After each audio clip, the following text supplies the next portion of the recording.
Hey horror fans, Boardnail back with you. On this video I'm going to be reviewing the new Shudder original called Bad Things. So full spoilers from the start of this review, although mostly I'll just be summing up my thoughts on the film. This is a brand new release, it came out this week. So the setup is then you have this lead character who has recently lost her mother, and the mother has left her like a ski resort type thing in a will, or some sort of like wilderness resort. So still coming to terms with the loss, she, her girlfriend and a couple of other friends decide to go to the resort for the weekend. I think she's been left it as well in the mother's will, and because it's a horror film, weird stuff starts to happen. So she starts seeing visions potentially of her mother and just of weird stuff going on, and there's some sort of a threat. And as things progress, when they realise things aren't quite on the level, they attempt to leave, but there's always like a barrier or something happens where they can't quite leave, and that's the general setup. Also, she starts at various points that the lead character starts seeing or keeps watching videos of this woman giving a speech, and it's a woman we see later on when she's like conducting some business, or that's the setup anyway. It turns out it appears to be more of like a dream type sequence, and you get friction amongst the group as things spiral out of control.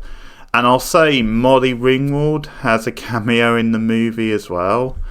And there's a twist to who her character is, but she does play the woman who appears on the videos giving this speech, and it's revealed later on that, or she has a bigger part later on. But so it's really bad.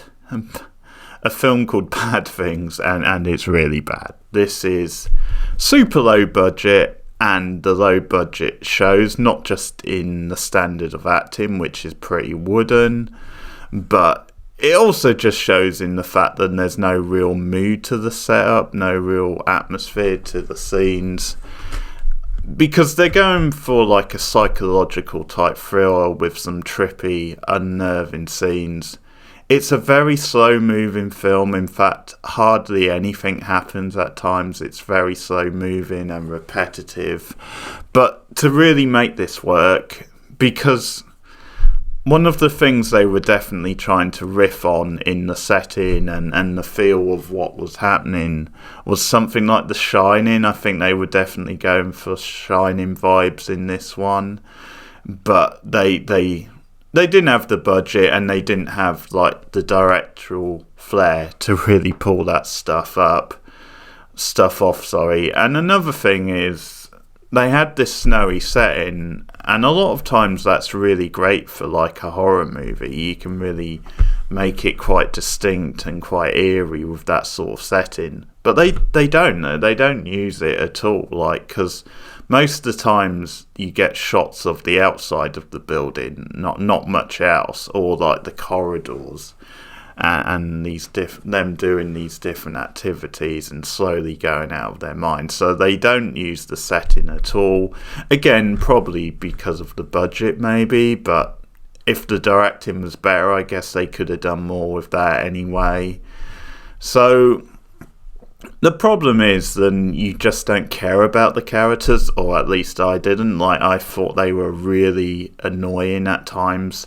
They definitely came off as quite sort of like self-indulgent arty types a lot of times, where they were very sort of stroppy, and they were really one note too. There wasn't really anything to them. The lead character was very annoying. Like, she would just go, it was sort of all one note, where 1 minute she would be like quite grumpy, and the next she would start screaming or start reacting, and it was just like that all the time. Like, there's a scene where she's lost I think it's her partner. It's either her partner or one of the other friends called Cal.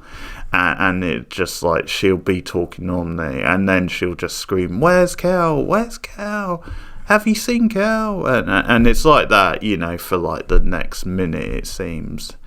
The other thing is, because it's so cheap, they really skimp on the horror scenes, like on the gore scenes. And because it's a scene where these characters are slowly being kind of picked off, like they're put in jeopardy and they start slowly dying off, then you do need some good gore moments. You do need some exciting deaths. And none of the deaths are exciting. Like, they're just really cheap and they cut around them.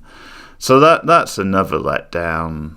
But yeah, it needed a bit more flair to it. It needed probably a bit more of the budget. Like, the budget does show, but it's very, very slow, because it's funny when you hear the premise and when you see some of the details of the film, or like some of the places it goes, because there is quite a neat scene where one of the characters, they think they've escaped, and they wake up at like the train station, but then it's revealed in the next bit that they haven't escaped, because she ends up just back at the place. And when you hear this, when that idea of they think they escaped, and it's a bit dreamlike, and they just realise, oh my god, we're still here, we can't escape. And it's one of those where it's like playing on how much is it in their heads. But again, that sounds more interesting than the actual film is. The film is very dull and it's a slog to watch. As I said, the acting is bad.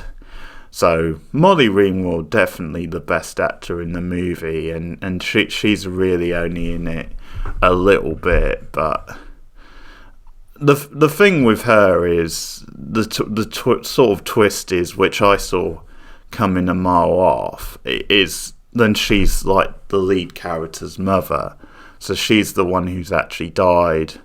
So you see her on these videos talking, and you see that her, like the main character, watching that clip at least 3 times in the film, which is probably one too many. But yeah, it's revealed later that then it's her mother, and you get some more scenes with them, some like personal scenes with them, like you get the mother kind of having sex with this other guy near the end of the film, and you just get what is meant to be quite a surreal, trippy scene, but it never works out like that, or it's never done in a convincing enough way where you're really into it.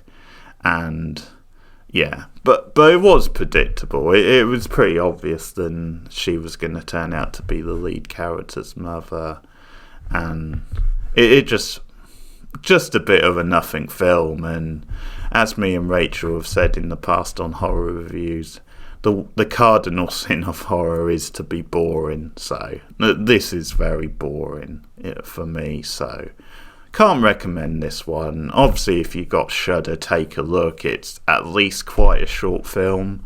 But yeah, I won't waste your time personally. But if you want to tick the box, then go ahead. You might get more out of it, who knows. But that is my thoughts on Bad Things, which is a new release on Shudder.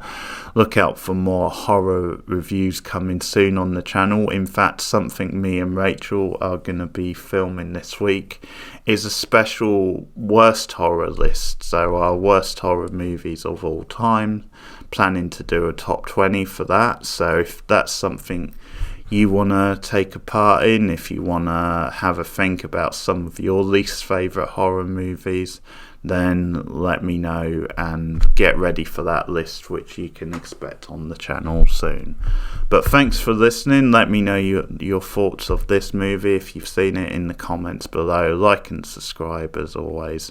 Share me out on social media if you want to support the channel and help keep the content coming. You get some extra perks if you go to patreon.com/borednow, and that's as little as $1 a month for some bonus content. But thanks for listening.